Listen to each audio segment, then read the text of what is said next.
Right, so you are running for Michigan's 11th US Congressional District, Correct. and Yes. what has motivated you to run for office? I think I look around and I see, what's happening in this country, whether it's attacks on immigrants, attack on people who are trying to stand up against it for immigrants, attacks on the working class, and I see all these things happening in this country in the current administration, and I look at it as though, this is a point in time to do something, right? I think we can't sit idly by. And I think history will remember that. What did we do during this Trump administration, right? Did we stand up? Did we do something? And I always tell people, I want my grandkids, my kids to look back on it and say, what did dad do? What did grandpa do? When these things were happening, because he was an elected official. He worked in government. He studied this in school. So he was capable and able to do something about it. And for me, I see, that as the main reason for stepping up is that we need to challenge the Trump administration and the people who are not holding him accountable, the Republicans in Congress, and even the Democrats that just, kind of look the other way or don't want to get too involved. This is a point in time for us in this nation and in our country to stand up against the administration and the injustices that we're seeing.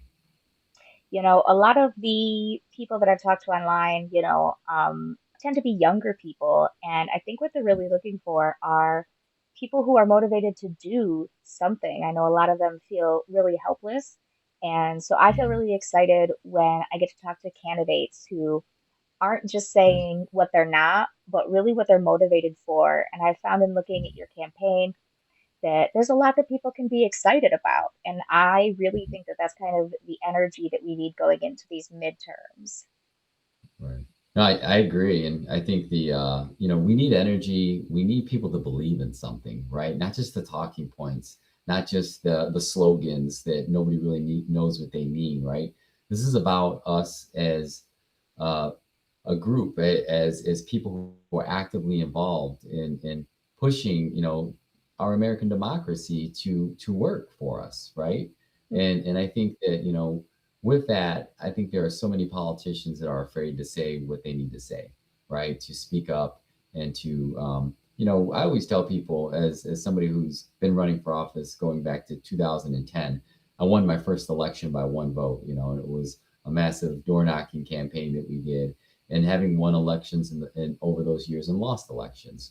I always tell people I'm going to leave it all out there, and you might not agree with me 100% of the time, but even if you agree with me 51% of the time, right? And you believe in my values and that I'm actually going to stand up and speak truth to power, and that I'm going to call out the wrong when I see it and the right when I see it, I ask you to vote for me.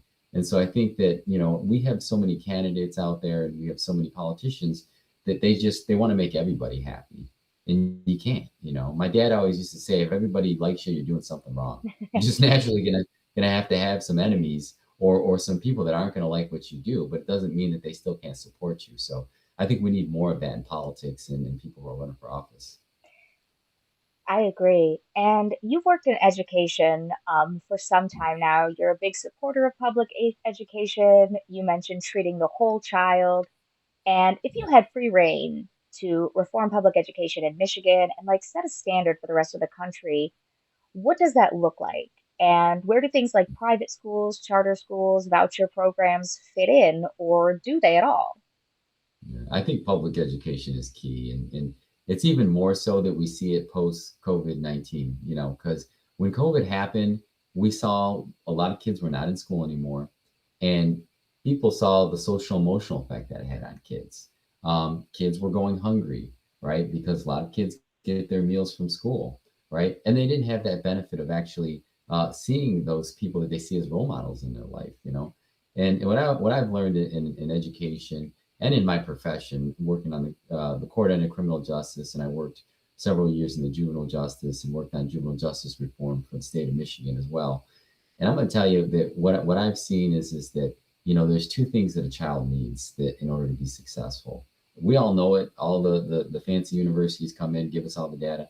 It's they need one stable adult and they need education. Those two things. And sometimes school can provide. Well, in many instances, schools will provide that. They'll give you that teacher that bus driver, the janitor, somebody who listens to you and who is that stable adult and getting you that education so that you can expand your horizons and start to think about what you can do.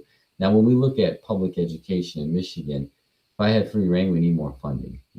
We did get record funding this year, which I am very appreciative of. As a school board trustee elected here in a large school district, we very much appreciated that money, but it's not enough, right? It costs more to teach a child now more than it ever has. And if I get to Congress, one of the things that I really want to push for is more funding at the federal level for local school districts. Specifically, special education, we are way underfunded. There's an act called the IDEA, the Individuals with Disabilities Act, was passed years ago. It's supposed to fund special education 100%. It's funded at about 40% from the federal government. So we need more funding for that.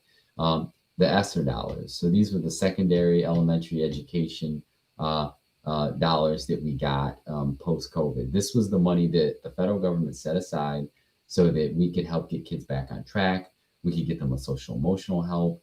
We could get them up on the learning loss, summer tutoring programs, after school tutoring programs, laptops so that they can take and have programs to work on when they go home for breaks so they don't have any learning loss. Those kinds of things, those funds were cut after Biden administration left into the Trump administration. And the Trump administration is further trying to dismantle the Department of Education. And what does that even look like? Because we need our Department of Education, we need our funding, we need our dollars, right, in order to be successful. So education is the key. And when I look at charter schools, voucher programs, those kinds of things, charter schools in and of are existing in and of themselves, but they receive public education dollars. The difference with the charter school though is that as a public school district, we have to treat the whole child. We have to provide for all kids, regardless. We got to provide them an education, rightfully so. Charters can pick and choose. They can decide not to and send them back to the public schools, but yet they take our public funding education dollars. A lot of the private schools, people send their kids to private schools for religious purposes, which I'm, no problem with that, and I think that it's an option for the parents that they can have. But I think when we look at voucher programs as well, I don't like those because it takes our public funded dollars and it puts them in private schools. And I don't think that has a place for it. So I think, when we look at public education, it's key. We got to make sure we're treating the whole child and that we're getting all the funds that we need at the federal and the state level. Absolutely. I recently saw that Michigan was 44th in fourth grade reading levels. And I know that, I was it Mississippi that had, Mhm. where they really changed things down there. So I think that seeing that in other places lets us know that it is possible, if we really Yeah. put the effort in.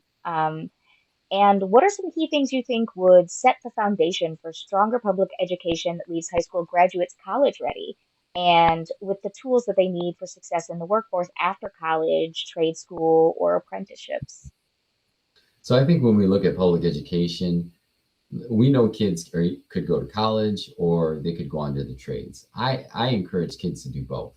I think you should be good with your hands and you should also be ready, college ready, once you graduate high school. And I think that's our requirement as education leaders is to make sure that we're challenging our kids so that when our kids graduate, they're good students of the world, right? They're ready to go on to a four-year institution if that's what they choose to do, or they can go on and work with their hands, right? And work in the trades. There's successes in both. But I say, why not be good in both? So I think we have to continue to invest in comprehensive programs for education. We have international baccalaureate programs that are available. We have an Advanced Achievement Academy here in our school district that I helped put together when I got on the school board years ago. And we've seen a lot of success with that. And those things challenge the kids because what it does is it gets kids on a track to taking challenging courses, right? If you're more academic-y, but it also gets kids, there's a certain amount of hours that they have to volunteer while they're in high school and or do sports. It's 120 hours. So the kid might go to a soup kitchen and volunteer in Detroit or which something they may not have exposed themselves to, but that might expose them to a whole nother realm of thinking and experience in life. And it might help them too when they start applying to these colleges. These colleges are looking at, how well rounded are these kids, you know. So I think those kinds of things, and exposing them to sports, and to doing things in the arts, plays, orchestra, deciding to run track. You know, what we know about kids is that as parents and as adults, we have to push them sometimes, but also the trades. When we look at the trades programs that we have in our schools here, specifically in Oakland County, we have that opportunity available for kids. They can learn how to become a business entrepreneur. They can learn how to frame a house. They can learn CAD. They can learn all different kinds of things that'll expose them. So I think the funding for that has to continue, and we have to continue to support it as education leaders, because my goal is that when I graduated from high school, I didn't want to go to college. I actually went into the trades. I did drywalling and painting, and then I realized that I was going to have a child at a young age. And I knew, I said, you know what, education is always been told to be the key. I should try it. And I enrolled in community college. I went to community college, then to university, and then on to get a master's degree in graduate education. But hey, I can write a 35 page research paper, and I can also I can hang light fixtures. I can fix just about anything in my house. So I think people can be good at both. And I was lucky to be in a school system where the academics were there, and that when I graduated, I was college ready and good to go.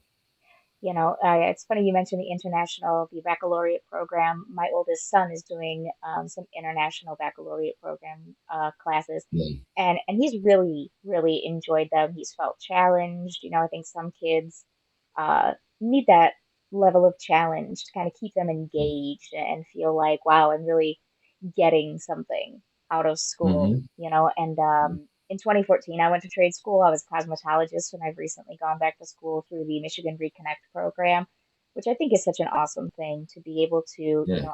I also had a child young, my husband and I, and you kind of get to that position where you're like, you got to have more, you got to get that good education. So I'm really excited about a lot of the things that Michigan is already doing. I would love to see us keep that momentum in order to have Mhm. and maintain that strong middle class. And I Yeah. personally, I imagine you probably do think that the having a strong middle class is essential for a strong economy. Um, and do you feel like, when people talk about the disappearing middle class, do you feel like that's a symptom of a larger issue? And what do you feel are the most essential changes needed to save the middle class? Is that right there in education? Yeah, I think the strong middle class is important. I come from a working class background. My dad was an auto line worker at General Motors. And, we see what happens though when the corporate greed comes in. And that's one of the big things that I tell people. And when we look at the big bill that was passed back in July, right? It hurt the middle class because there are a lot of cuts to programs like Medicaid, Medicare, SNAP benefits, right? People who are on the low socioeconomic end of the working class as well. We call it the working poor, right? And I think the more we allow people to be bought out, um, who are politicians, people to be backed by corporations, the less and less we're going to get of actual help for the working class, right? So when we look at the big bill that was passed, it was 80% of the benefits go to the top 10% of Americans, right? When you look at Congress, they're the 1%. 50% of Congress, of the elected leaders in Congress, are the 1% of Americans. They're millionaires, right? And are they looking out for our interests? They're not. We need programs in place that are going to actually help the middle class, that are going to give us the necessities we need. And I look at my own experience in my life, right? My wife and I, we used a lot of, when we were coming up, we had our child young, 19 years old, and we used government subsidized housing. We were low interest student uh, loan program recipients, to put each other through school. If it was not for those programs, we would not have been able to build ourselves up to the middle class, right? And to get up to the position that we are in today, and me being able to run for the United States Congress, so many 28 years later. And I think that, it's important that we we support the middle class, that we give incentives and breaks to the middle class and not to that 1%, not to that top 10%. And what does that look like? We can't let politicians mask it and say, we're going to give you the no tax on tips. We're going to give you the no tax on overtime. Great. It was, great, but it didn't go far enough, right? Because there's caps on it, right? And you know, they're deductions. They're not dollar for dollar, right? They're not tax credits. So when they tell you that there's no tax on your tips, well, there's a cap on that, right?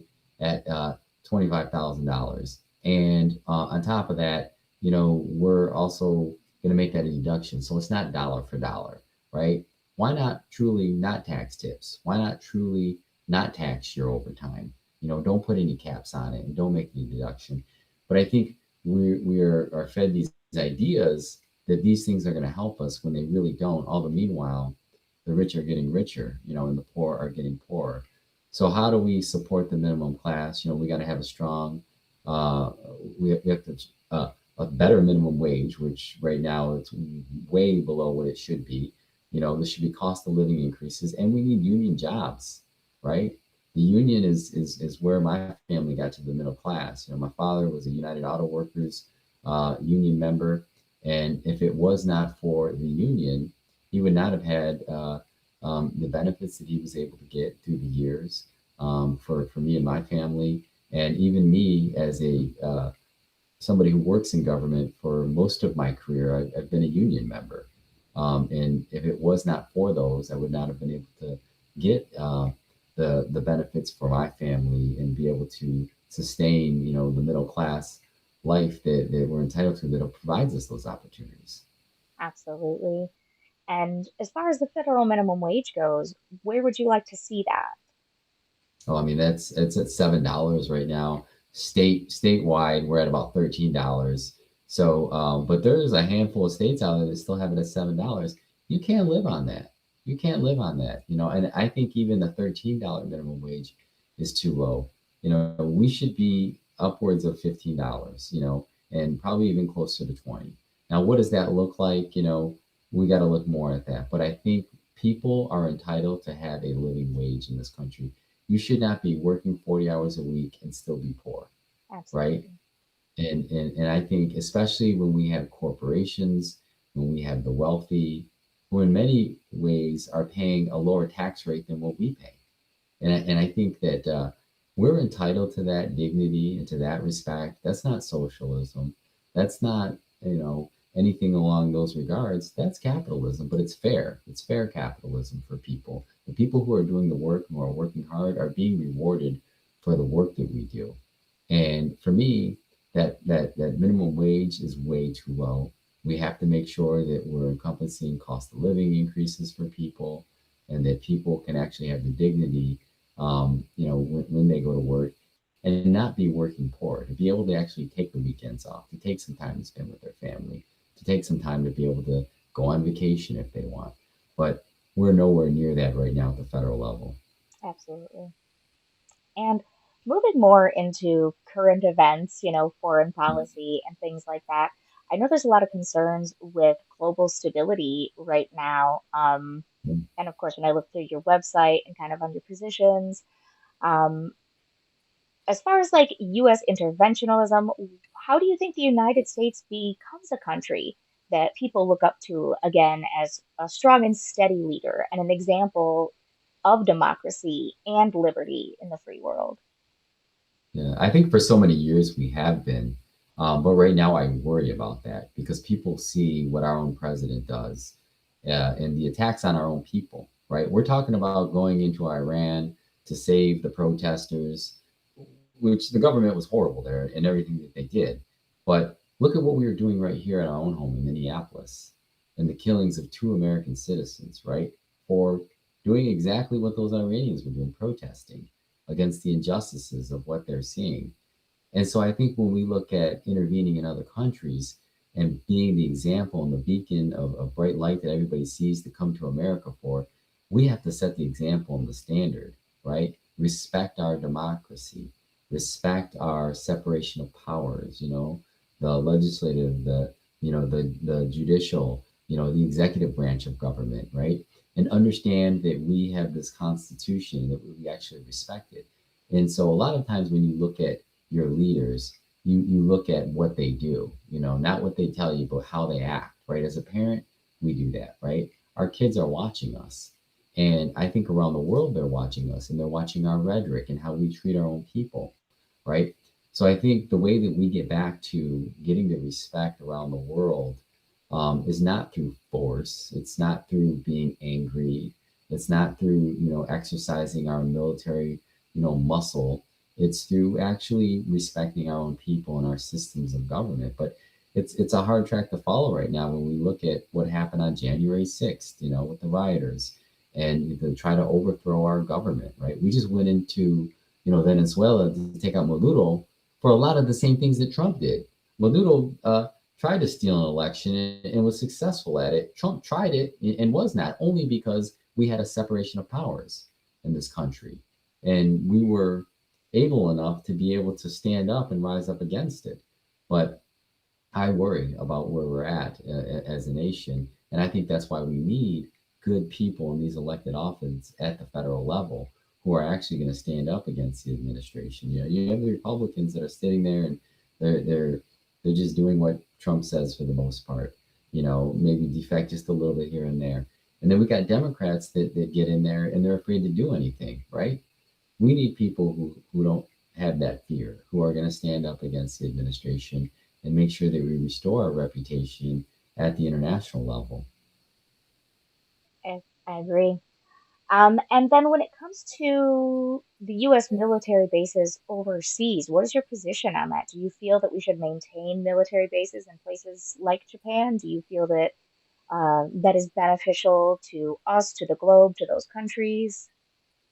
I think it is beneficial to us and to our and to the world, because I think when I look at our bases, right, number one, it's safety for America. We have to know and be cognizant of the fact that there are those that want to harm us, right? So it's good that we have our military in different bases around the world.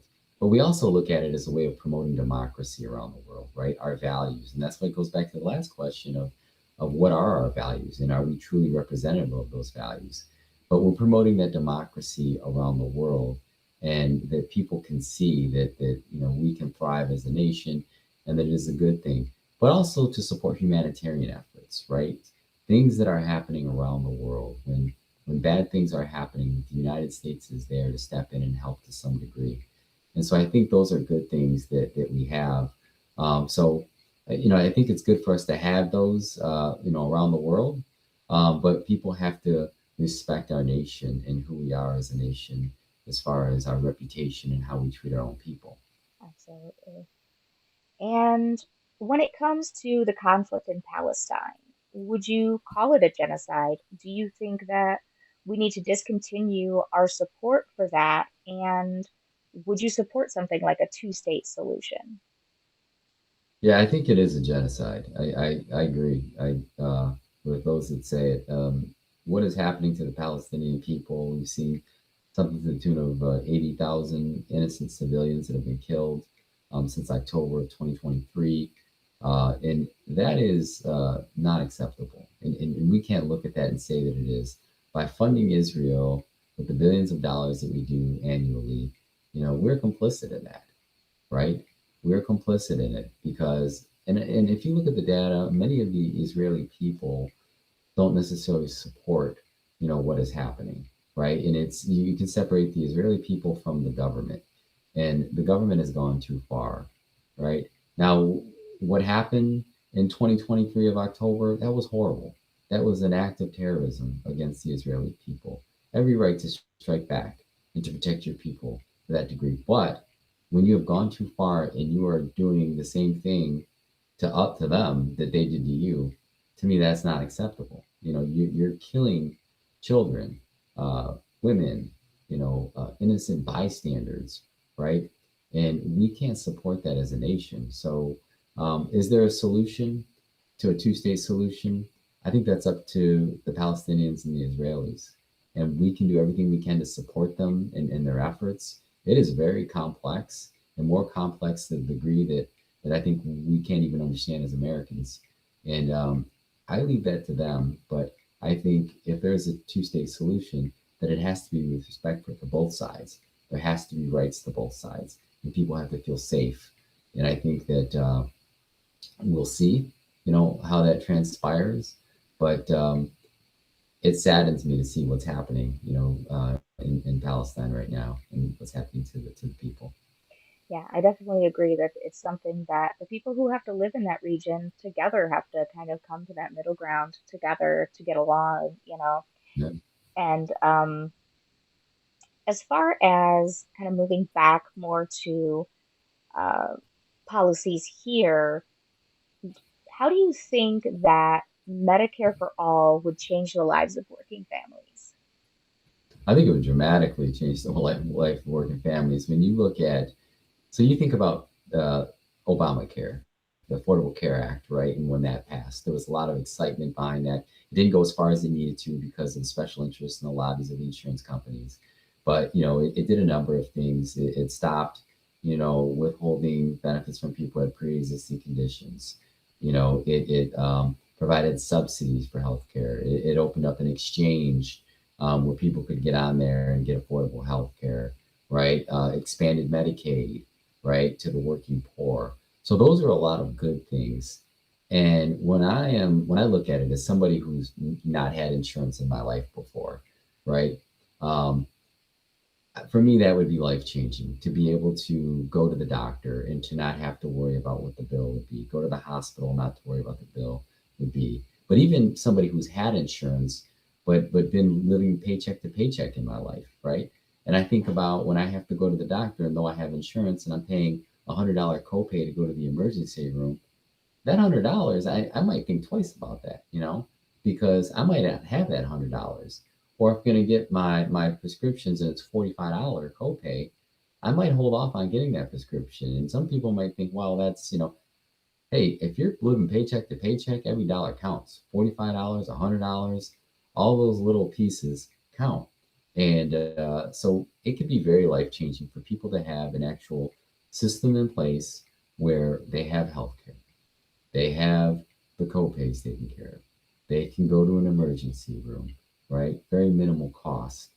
And I think it would allow people an opportunity to not fall behind, especially if you're in the working poor, right? Because we know what happens, right? Let's say you go to the emergency room, $100 copay, and you pay it out because you knew you had to get to that emergency room, and now you're $100 short in your bank account, and that causes a trickle down effect. And next thing you know, you got $35 fees for bounced, overdrafts and all that kind of thing. So now that $100 just puts you $400 or $500 in debt, right?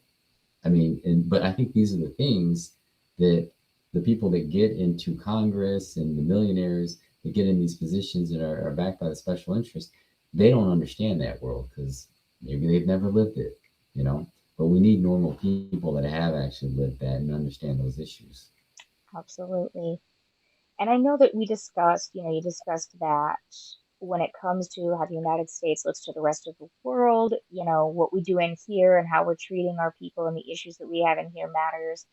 When it comes to immigration and customs enforcement, do you feel that most of the people that they have been arresting are a clear and present threat to the American people? Yeah, absolutely not. What they've done, what ICE has done is they've gone way too far. And, we funded ICE to the tune of $70 billion in that big bill. 40 billion for detention centers, 30 billion to pour into more ICE agents. Trump wanted to hire 10,000 more ICE agents. He didn't train them. He cut the training to about a third of what it normally was. We saw that in Minneapolis. They didn't know what they were doing. They're completely trampling on the rights of Americans. And they're just arresting anybody that they see in the street that they deem could be suspect. I could have been arrested because of my last name and the way that I look, right? My family, me, my wife, and my kids, we could have been put in a detention center. And it's do it now and ask questions later. So when you look at DHS's own data, right? 75% of the people that they have um, taken into custody have absolutely no criminal record. The other 10 to 15% have very low level offenses, which are things like traffic tickets, jaywalking. loitering at a Home Depot for work. And then you have the 5% that could be bad. And everybody would agree that those individuals, if they're nefarious, they're doing bad things, they should be deported, right? But when you look at what Trump is doing, he's just trying to round people up and then ask questions later. And a lot of people draw the parallels to Obama, and Obama did deport a lot of people. He's actually still has deported more people than Trump has, right? But Trump's on track to beat Obama by this end of this term. But Obama actually, and this is the age's own data, he actually deported people that had substantive criminal backgrounds. He got the people that Trump says he's going after. And so when we look at what Trump's doing in these ICE detention facilities, they're rounding up good people, American citizens, and they're not actually solving the problem, which is comprehensive immigration reform in this country. We need it. A pathway to citizenship for the DACA kids, give it to their parents, right? Let's provide a good solid pathway to citizenship in this country. But Trump's not open to do it, and Congress isn't right now either. So people like me got to get elected who can push those kinds of things and actually hope that we can get it before the next few years, and we can stop what we're seeing in the streets right now. Absolutely. You've seen people who are afraid to send their children to school, so they're going out without community, without education, they're living in fear and living in hiding. And I definitely think that, and you touched on that, that a pathway to citizenship for people who are, working members of the community who are just trying to have a better life. And so I think that's very essential. And I think you're seeing a lot more people who are running, and I'm definitely trying to put people like that out there who are running to make sure that, the people who are here who are living their life and trying to achieve that same American dream as everybody else have a viable path to citizenship to, because people say, well, they don't pay taxes and things like that, and they do, but to be able to be a contributing member of the United States. And I think that kind of speaks back to our immigrant origins. Right. Um, and then I know that for a lot of people, the issue of data centers and DTE is really Mhm. becoming a big issue, and something that matters to a lot of people in these upcoming midterms. DTE has said recently that they will seek another rate increase this April for 2027 after regulators have just approved a $242 million increase. And many people are unhappy with the company and their push for data centers. And I know that some people who are running have proposed a moratorium on rate hikes and on data centers. What are your thoughts when it comes to DTE, these rate hikes, and these data centers? Yeah, I've seen what DTE is asking for these rate hikes, but they're making record profits, right? They asked for double what they actually got, and they're talking about asking for another rate increase in April. So to me, I think it's bad. It is, and if they want these rate hikes and they're talking about infrastructure and things that they need to do, right? They should go to their shareholders. If they're making these record profits, then they need to go to them, right? But I think that the data centers, I don't like them. They cause a lot of issues for our environment. They cause a lot of issues for our health in many ways. When you look at data centers, the estimates out there, a million gallons of water a day to cool these data centers. They're talking about the noise pollution. Many people who have lived next to these data centers say their anxiety levels have gone up because of the noise pollution and the sound that we get from it. Um, they create these sprawling areas of information and data, so it cause our rates to go up even higher, right? So we're going to be paying even more than we're paying now, and they're still going to be making those profits. They're going to keep pouring it on us. And then when we look at what are these data centers doing, they're getting taking our jobs, right? It's more AI, right? And I think that there's an issue in this country that, we've all advanced in technology post COVID with video and all these kinds of things. But we look at, we still need people, and we still need people to see each other and to do these things and to interact with each other. These data centers promote less of that. These data centers want us to be more addicted to our phones, right? They want us to do more AI, and we're already seeing it with kids and the mental health that's causing them. There are lawsuits out there right now where school districts are actually suing Meta. And they're suing Instagram, and I think that in Google, and I think that it's a result of the mental health aspect or effect that these phones have had on these kids, and these data centers are going to continue to build on that. So I think we have to. I'm not saying that we couldn't have something in place, but I think what it is that the this sprawling creation of all these data centers that they're popping up everywhere, we got to slow it down. We have to slow it down, and we have to look at the situations, and we have to realize, yeah, we can embrace AI to some degree, we can embrace technology to many degrees, but we also have to look at the effects that it's going to have on humanity, and that's what worries me. And the DTE is pushing this because they want more profits, they want more money, and we have to put the brakes on it. Absolutely. And then when it comes to everyone else running, what do you feel like really sets you apart from this primary? I think there's two things: my experience professionally, and I would say my personal experience. And professionally, so I've worked in government for 25 years. I've started out as a low level government employee, worked my way all the way up to the court end of the criminal justice system, up to the administrative level. I've been an elected leader for the past 12 years in a large school district here within the district. So I see both aspects of it. I've been in the boardroom making the decision, and I've also been the worker bee having the decisions implemented on me. And seeing that sometimes people in the boardroom don't always make the decisions. So think it gives me a unique perspective of that. I don't think that I always know everything. I know sometimes I got to go down and ask the people who are doing the work. And that's part of what I do as an administrator and I do in my career is that when I'm starting to make a decision, I start, if I'm really looking at this decision, I go back and I look at how could this affect other things, right? But then I also go back to my personal experience, right? So my wife and I, as I said before, we started out as teenagers. We had our first child at 19 years old.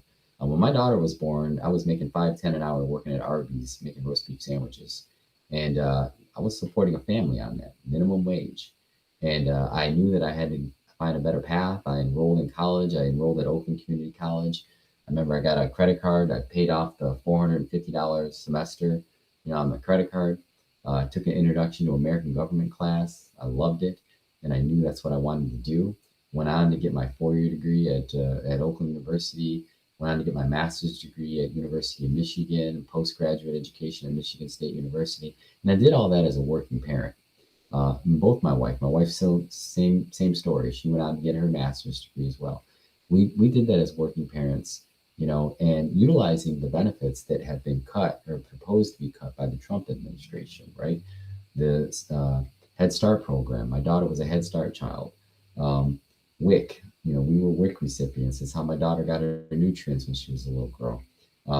Utilizing the low interest student rate programs, utilizing government subsidized housing so we can support our family, right? And giving back now that we are in a position where we succeeded from the very programs that were created. My daughter was a Medicaid child. We didn't have health insurance, but because we were low income, she was able to get Medicaid. So I think what separates me is I have those experiences from a firsthand as a parent, right? Trying to raise a child and the successes that it brings from that. And I'm very proud of where we are now. And my daughter, who was a Head Start child and a Medicaid recipient, uh, and lived in government subsidized housing. Now she's 28 years old. She's an attorney. She's sues corporations. She's a civil attorney and she's really good at it. And I'm very proud of her.